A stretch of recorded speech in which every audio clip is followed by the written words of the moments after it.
The Galactic Council had made their final mistake. For 300 years, humanity had endured.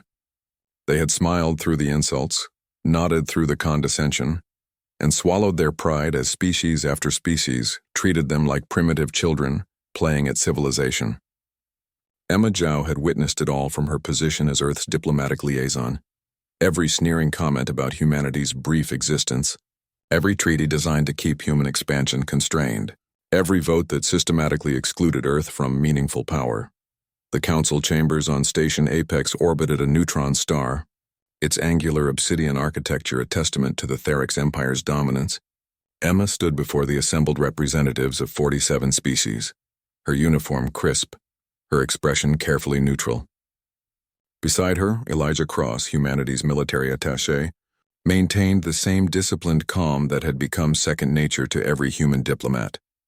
"The answer is no," High Chancellor Vexthor announced, his crystalline face refracting light in dismissive patterns. Humanity's request for independent mining rights in the Kepler expanse is denied. Again? Emma's jaw tightened imperceptibly. The Kepler expanse, unclaimed, resource-rich, and perfectly positioned for human expansion.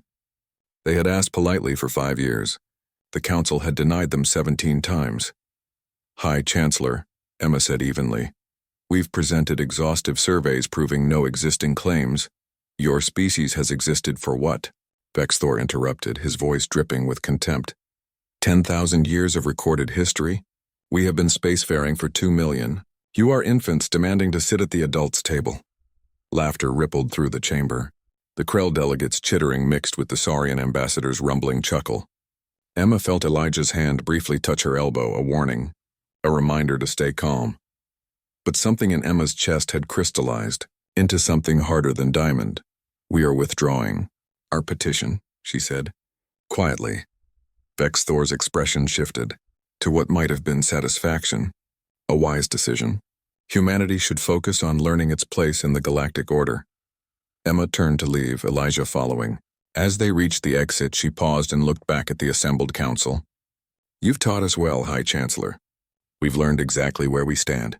3 days later, the council discovered what humanity had been building while they smiled and nodded. The first strike came at dawn across 17 star systems simultaneously. Human warships, sleek predatory vessels unlike anything the galaxy had seen, emerged from quantum tunnels with precision that made ancient Earth's blitzkrieg look pedestrian. Admiral Chen's fleet decimated the Therix defense stations in the Outer Rim within 4 hours. The galaxy watched in horror as humanity's primitive military revealed technology that shouldn't exist. Emma stood in the command center of the UES Defiance, Earth's flagship, watching holographic displays light up with tactical data. Elijah coordinated strike teams from his station, his voice calm as he directed forces across a battlefield that spanned light years. "Ma'am, Krell 4th Fleet is attempting to flank our position in Sector 7, a tactical officer reported. Emma studied the display. The Krell were known as the galaxy's finest strategists, their military doctrine studied for millennia. She had read every treatise, analyzed every historical battle. She knew exactly what they would do. "Let them think they're succeeding," Emma ordered. "Pull back our escorts.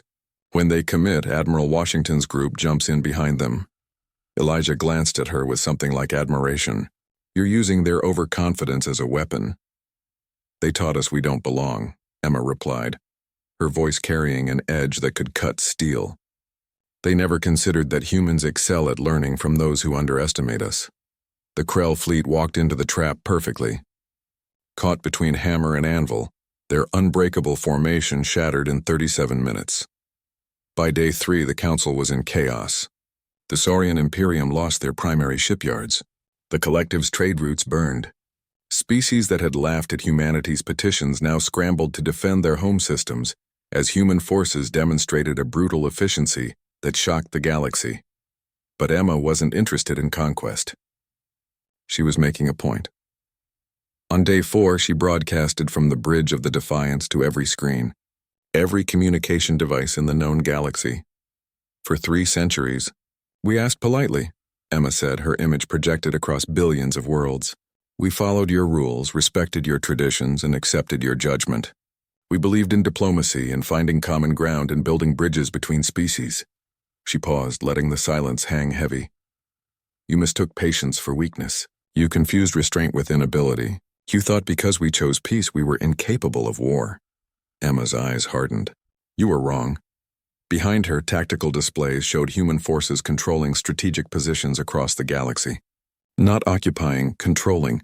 Every major trade nexus, every critical jump point, every resource-rich system now had human ships positioned with mathematical precision. We don't want your worlds, Emma continued. We don't want your subjugation.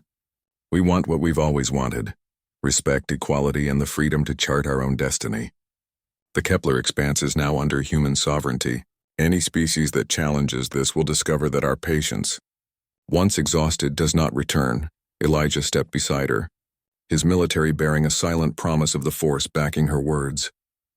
On day 6, High Chancellor Vexthor requested negotiations. Emma sat across from him in the same chambers where she'd been dismissed countless times. The other council members watched nervously as the human who had brought the galaxy to its knees in less than a week considered the terms. You want a ceasefire? Emma said flatly.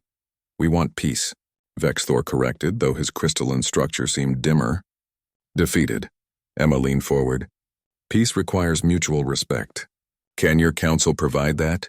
Or do we need to continue this education? The vote was unanimous. 3 months later, Emma stood in the newly established human sector of the Kepler expanse.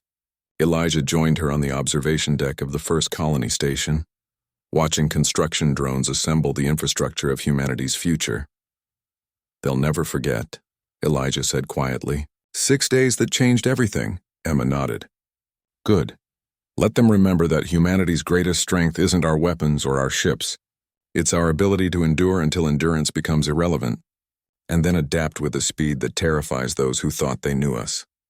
Behind them, Earth's banner flew beside 47 others, no longer as supplicants, but as equals who had earned their place not through permission, but through demonstration. The galaxy had finally learned what humanity had always known. Patience is not weakness. It's simply the long fuse before the explosion. And when humanity's patience finally snapped, the sound echoed across every star. The end.